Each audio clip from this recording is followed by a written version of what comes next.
I personally never wanted to have a film in him, and I was long time reluctant. He kept insisting. And then I had the feeling, maybe if this whole project fails to materialize, something will remain of a great effort.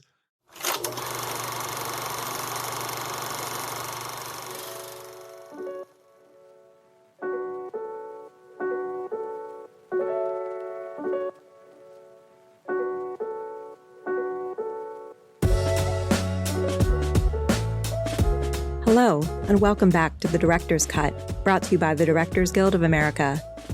In this episode, a legendary director chronicles his process while filming an ambitious feature in Les Blank's documentary, Burden of Dreams.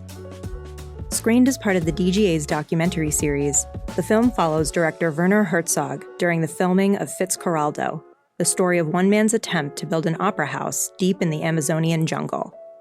As the production unfolds, the crew has to overcome a number of setbacks, including difficult actors, unpredictable weather, and the logistics of getting a boat over a mountain, all with the determination of realizing Herzog's vision. In addition to Burden of Dreams, Blank's other directorial credits include the documentary features A Poem is a Naked Person, Always for Pleasure, Innocents Abroad, The Maestro, King of the Cowboy Artists, Garlic is as Good as 10 Mothers, and In Heaven, There is No Beer. Blank passed away in 2013. In addition to Fitzcarraldo, Herzog's other directorial credits include the feature films Aguirre, The Wrath of God, The Enigma of Caspar Hauser, Nosferatu the Vampire, and Rescue Dawn, and the documentary features Into the Abyss, Cave of Forgotten Dreams, and Little Dieter Needs to Fly. He won the DGA Award for Outstanding Directorial Achievement in Documentary for his 2005 feature, Grizzly Man. Following the documentary series screening of the film at the DGA Theater in Los Angeles, the subject of the film, Werner Herzog, spoke with director Ondi Timoner about filming Burden of Dreams. Listen on for their conversation.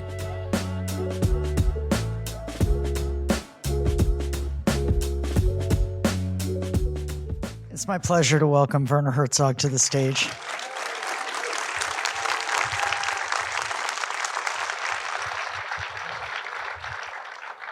Okay.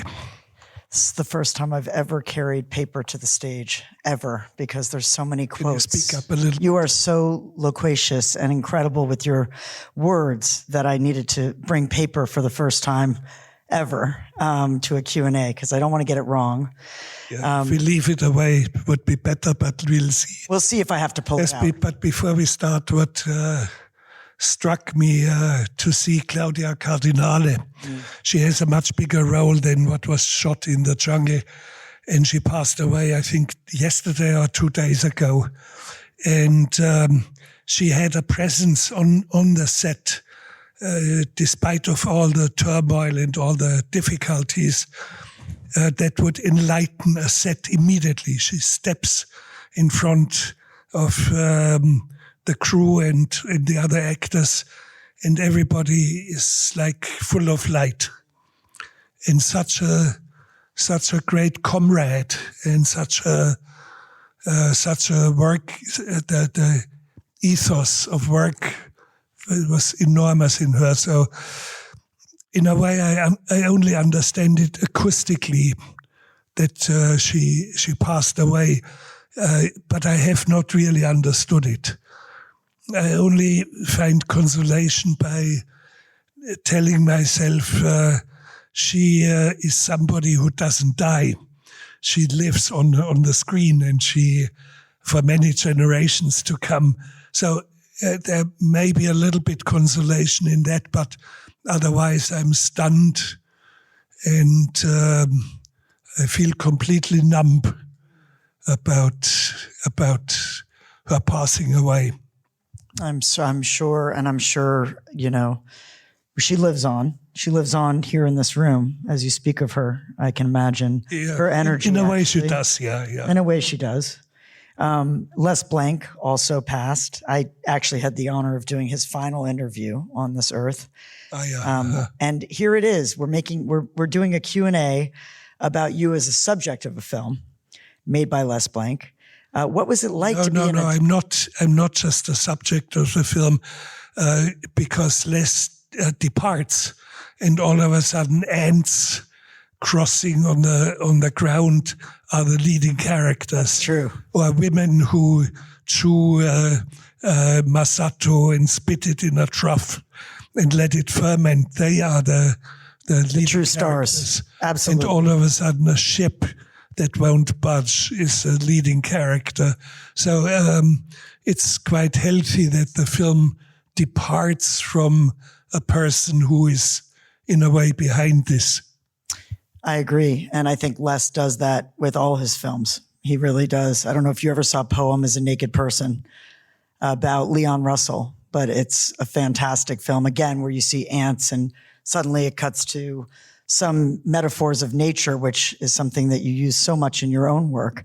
But was it Les approaching you? How did this come to be that you were suddenly documented in the middle of this jungle, in the middle of this incredible undertaking of Fitzcarraldo?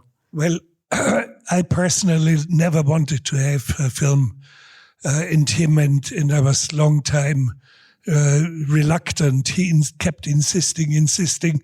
And then I had the feeling, maybe if this whole project fails to materialize, something will remain of a great effort. But that was a very vague sort of feeling, because deep in my heart I knew I could do it, and I knew I was doing the doable.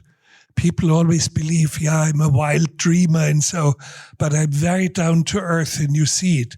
I'm with my feet in the mud up to my knees up, and I'm toiling along, and I do the doable. And of course, certain dangers, and there are certain things that Les Blanc in the film does not address. Of course, it's a sensationalizing that the danger was if a cable breaks and the ship goes backwards, it could kill people, yes. But the film never shows that I stopped shooting for 11 days and I established a dead post 10 yards deep, dug into the ground, reinforced by rocks, and sticking out only that far from the ground, so that 10 times the weight of the ship could not dislodge this dead post. And only with a dead post redone and re-established, that was absolutely foolproof, and you don't need to be a mathematician or an engineer to know that this dead post will not be ripped out of the ground. It will not. And only then I resumed work. And sometimes Les just doesn't understand what's going on. It's almost like making fun. Yes, I bought a caterpillar, but used, and yes, and everybody giggles. Sure, you have to giggle because it's stupid what he does. He never tells anyone that I built 3 ships, identical ships. I built a ship wharf. I built a camp for 1,000 people that was burned down. Then I built another one. I filmed the film 1.5 times, and there was never any money, hardly any money. The film didn't have money to buy a new caterpillar, for example. Ridiculous. No, there was no money for it. Or for example, I tried to get the best and the wildest out of a situation.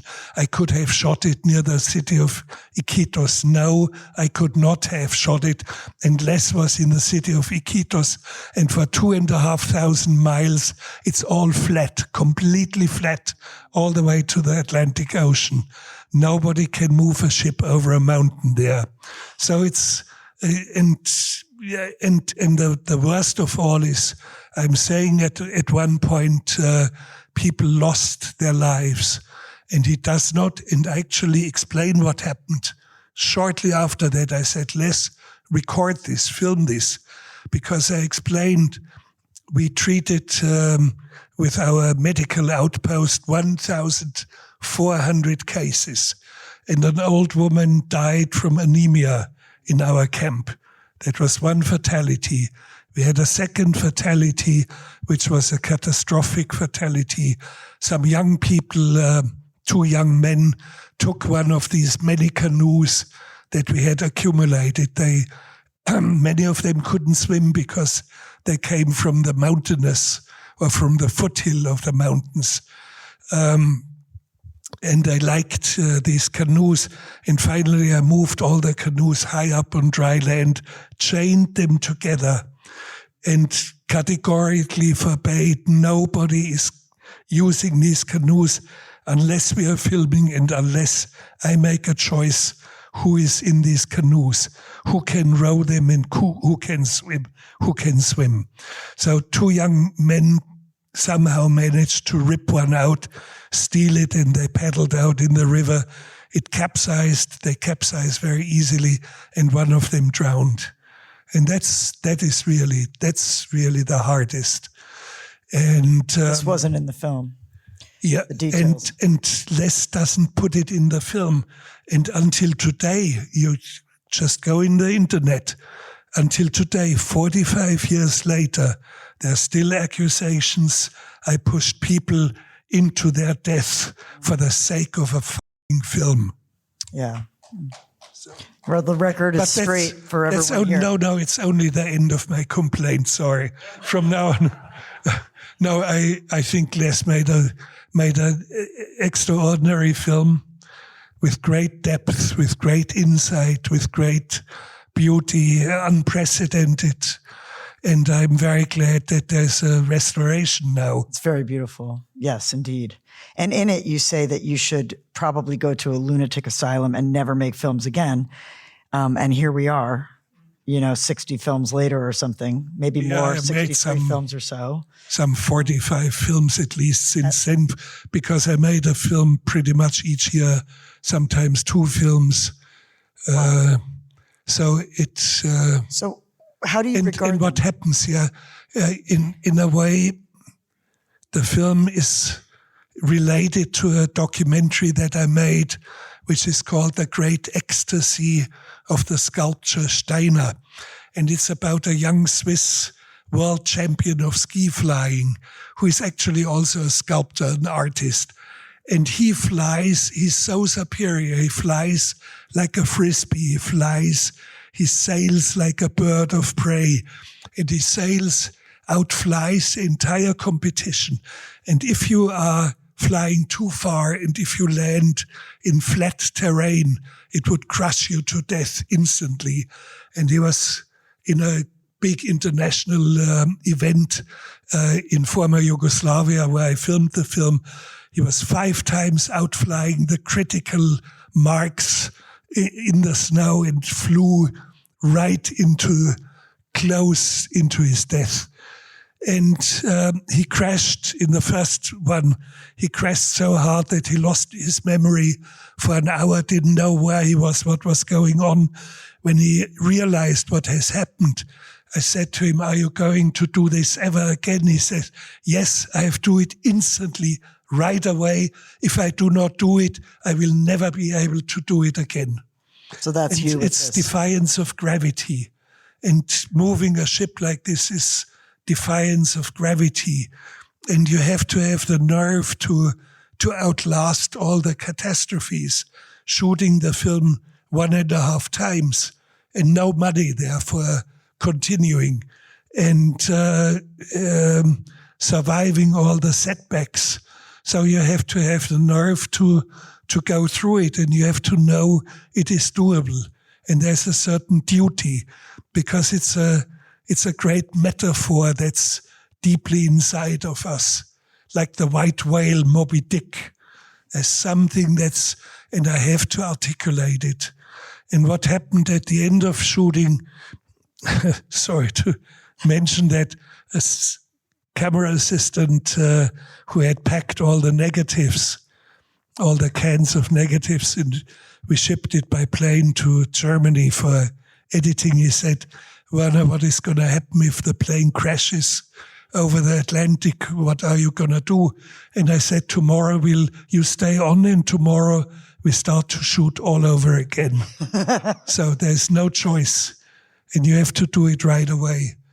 And when I had the feeling on the set, I should go to a lunatic asylum. Yes, I was licking my wounds for a short time, but then it was clear I have to go back into it fast. Go back into it fast. And you told me earlier that this was not at all the hardest of your films, not at all the most challenging. And this looks, tell us about Fata Morgana. Well, you asked me before we had the conversation, this must have been your most difficult film. No, it was not.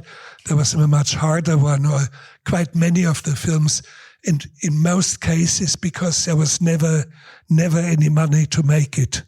You may have seen the film Akire, The Wrath of God. The grand total budget of the film was $360,000. And it's a film, when you see it on a screen, nobody would touch it under 60 million. You wouldn't touch it. Nobody can do this, or Hollywood cannot do it, because the more money there is, the more there is an aversion of taking risks. No completion bond company would ever give a completion bond for a film like that. Unthinkable. So what I do here is something that the industry cannot do. By its very nature, it cannot do it. Not that because I'm better or anything, but my system of working and my approach of working is quite a different one. And I was curious about that with regards to your iconic narration. When you are making a film, when in the process are you writing the narration? Is it after you've edited or while you're shooting the film? Well, for documentaries, while I'm editing spontaneously. And I always have a microphone not further away than 6-8 feet. And I instantly record it, and I see, this is 3 seconds too long. And either cut a few words out or make the scene a little bit longer. Interesting. So it's instantly. But I didn't really answer your question about much harder films. Fata Morgana was much harder because everything was out of my control during shooting of it, because it was filmed in crossing the Sahara and then in West Africa, Central African Republic, and I was arrested by drunk soldiers and put in jail, but under very, very harsh conditions. When I say jail, you have no idea what I've seen. We do not have any equivalent in English language to describe jail or being imprisoned, what I have been in, thanks God, very short times. But I was also very ill, and my cinematographer, we both had malaria. We both had bilharzia, which is a blood parasite disease, which is really serious.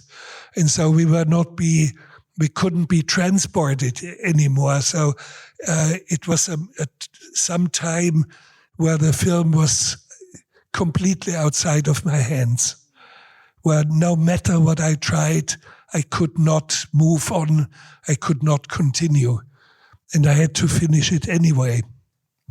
So, but when you are in this profession, you have to prepare yourself for the unexpected. Yes, it was very unexpected when someone dies in the cell and you're stuck in a cell with malaria. But that was your first documentary to premiere at Cannes. What is your relationship to these films after struggling like this to make them? Does the struggle actually equate to having this love? I was thinking about you and your many, many films, and I sort of always say about my films, like I have to get my kid to college. I always think of them as my children in a certain way. And I've heard of a painter says he calls them his dumb children, all his paintings. Well, what about you? How are these? Well, that's a natural difficulty. You see, I had already a little kid. And what is much more serious was a different film. I spontaneously decided to film on a Caribbean island where there was a volcanic eruption or expected volcanic eruption, which due to the geological formation of the mountain would necessitate an explosion first, a little bit like Mount St. Helens, before there would be a lava flow. And it was known it would be an explosion 6, 7, 8 atomic bombs, Hiroshima size. So, and of course, the entire island was evacuated, or the southern island of Guadeloupe was evacuated, and nobody in, and one poor black farmer who lived on the slope of the mountain had decided to stay. And I was interested in this man. Why does he do that? What is his attitude towards death? So when you approached the mountain, it was unpleasant because all the snakes had fled into the ocean and had drowned. The birds had disappeared.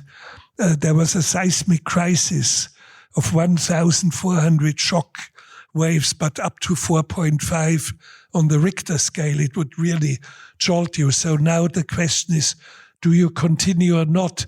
At home, I have a 1.5-year-old child, a boy. So what do you do? And so in this case, I decided I go up on the volcano and I shoot it, because the question is, how much is your existence worth anyway? How much does the universe care about our presence? I mean, there's a monumental indifference of you have seen it with the fire. Ondi's house burned down with everything in it. Your film materials, your everything. And you filmed it. Has it been shown here? Yet. No. Not yet, yeah. No. You have to see the film. And it's not only about your disaster, it's about a disaster of Altadena, of a whole community, and how the community starts to come back and connect much more closely than ever before. And something very, very mysterious. Ondi did a beautiful film about the passing of her father, Last Flight Home. And now in all the ashes, there's his robe, his bathrobe is hanging in the bath, in the remains of the bathroom and completely intact. What has happened? What kind of an omen is that? What kind of universe sent you this sign? It just showed us that there's more than meets the eye, at play. No, it's stunning. Yeah. Stunning. It gave hope to my neighbor, Randy. And hopefully to you as well. And to me as well. Yeah, you have to scramble out, and film material that got lost is irreplaceable. Yeah. So what do? You just make the next film quickly. You make the next film as soon as possible. Fast, move on fast. That's it. Yeah. Okay. Yeah. This is our lesson tonight, folks. Run out of this theater and make a film immediately. Werner, you say, I don't want to be a man without dreams. If I stop shooting now, I'll be a man without dreams. And I asked you about dreams versus reality. What is more real to you? Are dreams what motivate you? And do you dream of these films after, like when you left the jungle, did the dreams come to you? And do they affect your edit? Reality almost seems like Like maybe the dreams are more real than... It's not an easy question to answer for me because, number one, I do not have dreams. I do not dream at night. Sometimes I do dream daydreams, in particular when I travel on foot, when I'm 10 hours on foot and I'm walking, and then I find myself in whole stories, in whole novels. But otherwise, I know exactly what you mean by dreams because I see an entire film. I can see it as you would see it on a screen. And this is why I can write a screenplay so fast, because it's like copying. So the screenplay to Fitzcarraldo was the longest time I ever spent in writing a screenplay, which was 9 days. I normally, the screenplay for my last feature film that I'm still finishing, Bucking Faster, was 4.5 or maybe 5 days. It's incredible. Agere, The Wrath of God, 2.5 days. But with all the dialogue, or is it more of a blueprint? At the time of Agere, there was rudiments of dialogue, key dialogues were there. But in Bucking Fasted, which isn't finished yet, all the dialogues there, yes. In Fitzcarraldo, all the dialogues there. But of course, new things entered into the film while shooting it. That's a natural sort of thing. But do you write it in a microphone? I know that I have a certain responsibility to articulate it and put it on a screen. It's a responsibility or a sense of duty, like a sense of duty a soldier would have. And that's why I always never believed I was an artist or a filmmaker. I said, no, I'm not an artist. I'm a soldier. And it means you have to be courageous. You have to have perseverance. You have to understand the situation from deep inside, and you have to do the doable, and you have to, you are not going in a war in order to lose it. You are not suicidal. You have to do what's out there, and you only do it when you are absolutely convinced this is doable. And I preach it to young filmmakers. Do the doable and nothing else. And don't daydream about, God knows, shooting really on a foreign planet. At the moment, it is not doable. Forget about it. Do something decent down here on this planet. But you do push the boundaries of what's possible. I mean, that ship going up the... Well, moving a ship over a mountain, it has never happened before. There's no technical precedence, but so what? So what? I think, and I keep saying every grown-up man should move his ship over a mountain. What women should do, I don't know exactly, but something pretty close. Maybe something pretty close to that, yeah. But there's a certain duty out there, and you have, I think pretty much all of you who are here are filmmakers, so you have to see what's out there, and you have to answer the call to duty. Your latest film, which hasn't come out yet, but which I had the pleasure of seeing. We both had these films premiere at Telluride. Again, we were at Telluride together a couple of years Venice, ago. Yeah. Ghost Elephant. Yeah. Reminds me a little bit of you in this film. Your character, your subject in this new film is chasing elephants, the descendants of elephants. And you say to him, it's like you're looking for the white whale. And he admits he's like Moby Dick. And you... yes, like a Captain Ahab. Yeah, like Captain Ahab, yeah. And so that's a little bit, I feel like you have and also you're filming in Namibia with you say the oldest tribe known to man and humankind, right? Or the oldest, the oldest Homo sapiens. We know it through genetics. That human race, Homo sapiens, originated in the Kalahari Desert of northern Namibia.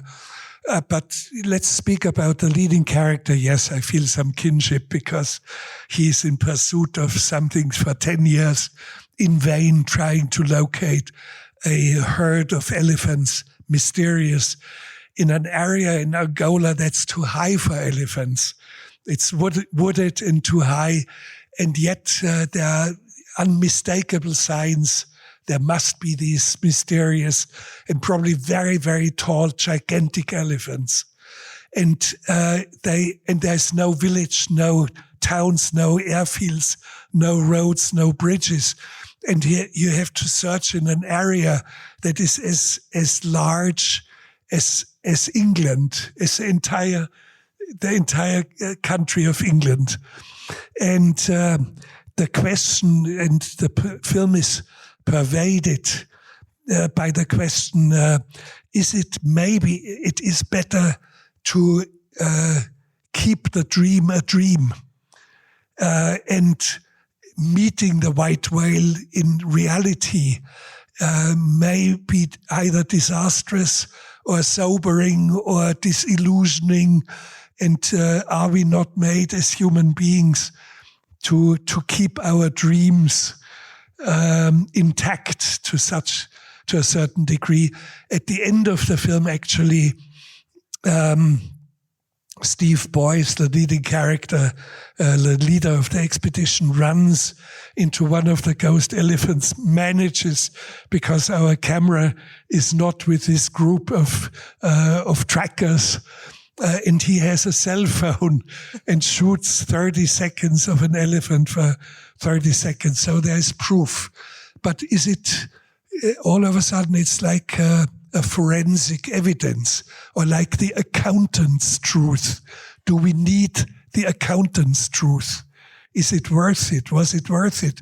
And at the end of the film, I'm asking, my voice in the commentaries is asking, now Steve Boyce has to live with his success.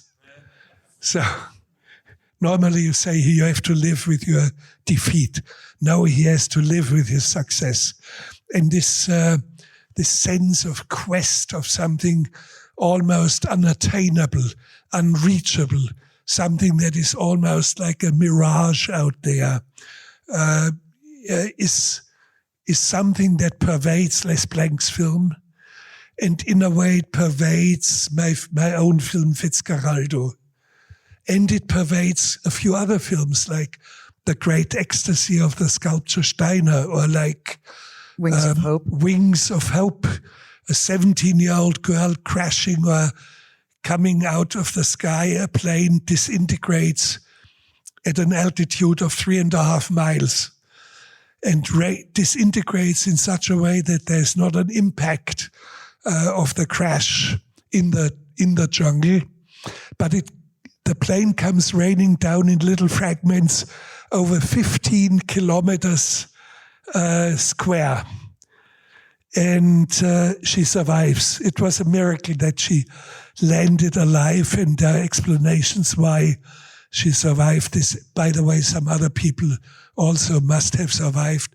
Later rescue teams, everybody, 96 people perished, found bodies that were leaning against a tree. They must have crawled to a tree and sat there for a while. And they found, because it was Christmas Eve day, they found open suitcases with Christmas presents dangling from the trees next to human intestines. And she survives because she understood the jungle. She grew up with her parents in a ecological station in the jungle, and she survived.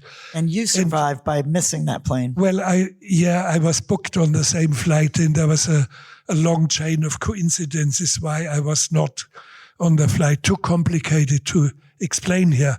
But I even bribed myself on that flight. And finally, the flight that I needed to fly did not materialize. And the last plane of the airline, all the other planes had crashed in the last 3-4 years. Only one plane was left, and that plane did all the routes inside of Peru. And my flight to Cusco was summarily cancelled, and the flight to the jungle was on. So, and it's totally amazing how she survived, and her hallucinations and her sense of doing the doable and getting out and doing the right thing, and the kind of fearlessness and the kind of knowledge and circumspection is absolutely adorable. And so she's one of my great heroes. And the sculptor Steiner, you were describing how he flew through the air, and he had all of these people waiting for him to crash, but he couldn't even hear them or see them. He just was determined, and mentioned your own experience with this, ski jumping and wanting to. Well, I wanted to be an athlete when I was young. Gravity, the idea and I was into ski jumping. In fact, I had this crazy dream of becoming world champion, which I never would have been, because later in my life, I met some of the world champions, including Walter Steiner, who was the greatest of them all. I would not have gotten even near them where they were in their art of flying. So I didn't continue as an athlete because of a catastrophic accident, which almost cost the life of my best friend. And we were all alone in training outside of the village. And he was in hospital for a long time, but survived. And over 70 years later, last winter, I met him for the first time again. Oh my gosh! So he's still. And I didn't know how he looked like. I didn't know, but I immediately recognized him from some distance. So something is embedded in us of recognition. But again, it has to do with defiance of gravity. And that was my dream, flying. Mm-hmm. And I find it a gross injustice of creation. That we can't? That we cannot, or I cannot fly. So we I have cannot good news. fly. I think that once you die, you actually end There's up flying. something wrong, yeah. As a bird. I think you might end up as a bird. Yeah. I do. I mean, not just you, but something wrong. I really mind that I cannot fly. You've done everything but that, it seems. So, and I think that, I was debating whether or not, so animals, nature plays such a role in almost all of your films. And I don't want to forget to ask you about the chickens. You say dancing chicken. The dancing chicken is Strashek. Strashek, is that how you say it? Yeah. Yeah. So is the chicken a metaphor? You say, if you want to see something really stupid, look in the eyes of a chicken, right? Yeah. Yeah. When you look at the face of a chicken, I mean, the head is very flat. It's very narrow. And they have two eyes, and they look in different directions. They can't look straight at you. They have to look like this at you. And I have the feeling that enormity of something stupid is looking at you. But I must confess, in the last years, I'm slowly changing my opinion, because a friend of mine, cinematographer who has shot with me the last 25 or so films, Peter Zeitlinger, an Austrian, he has chicken at home, some horses, some chickens, some other animals. And he explained to me what good survivors they are, and how keen they are to know where the hawks are, and how they hide under the bushes and dig in, and they're great. They have great surviving skills, and they're kind of smart in a way. And I must say, you retract. At my age, I'm still capable of changing opinion. Yeah, perfect.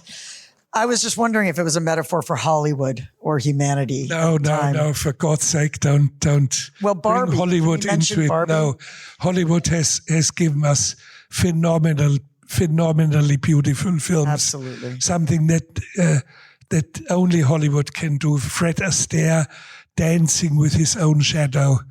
There's nothing more profound, nothing more simple, nothing more touching, nothing more awesome than seeing Fred Astaire, how he dances. There are 3 gigantic shadows and he stops, but the shadows continue dancing and he's completely baffled. So Hollywood has done that, how great Hollywood can be. So, but Hollywood cannot do everything.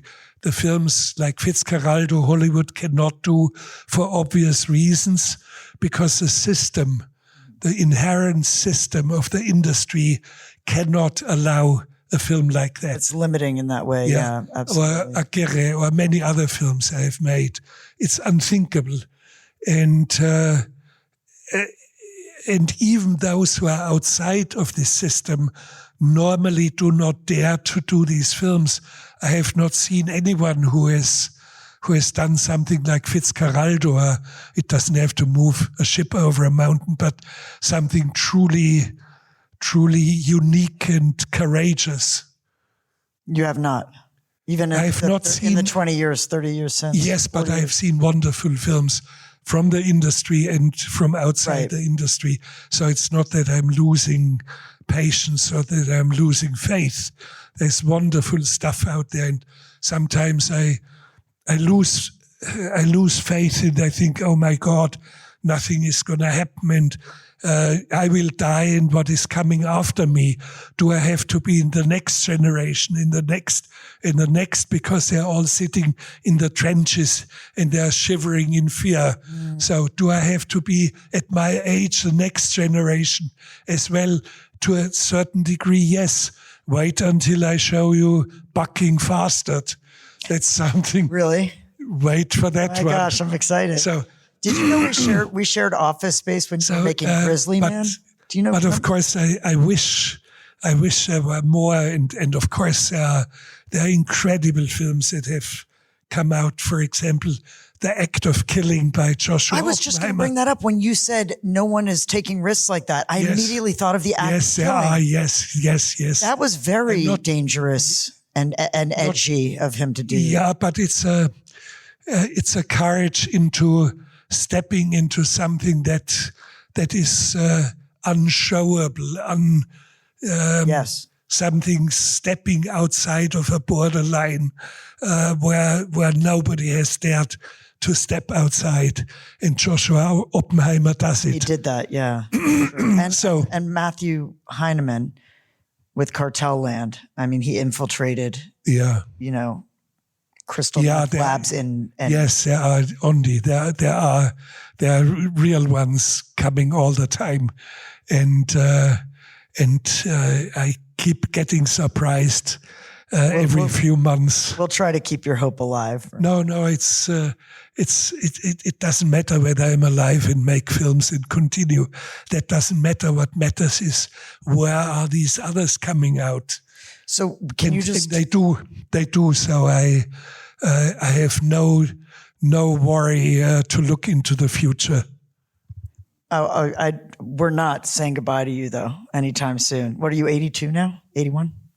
82? Well, in years, 83. In human years. I just turned 83 years, but it's okay.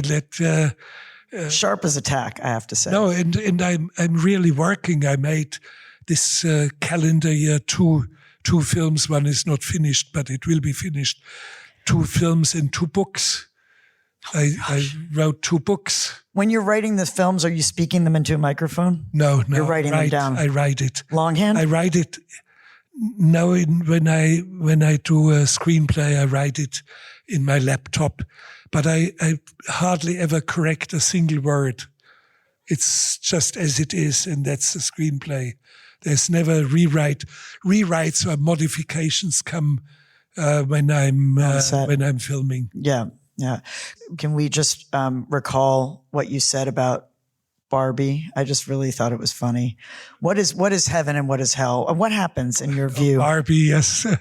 Don't ask me too deeply. No, I said something which was partially misunderstood. The The film is okay. The filmmaker is fine. She's wonderful. Yes, she's a fine filmmaker, no doubt. But the world of Barbie is sheer hell, as I understand it. I'd rather go to hell where you burn and whatever, if it exists. I'd rather nosedive into this place than nosediving into Barbie's world. That's not for me. It's the gateway to hell. Yeah, you heard it here.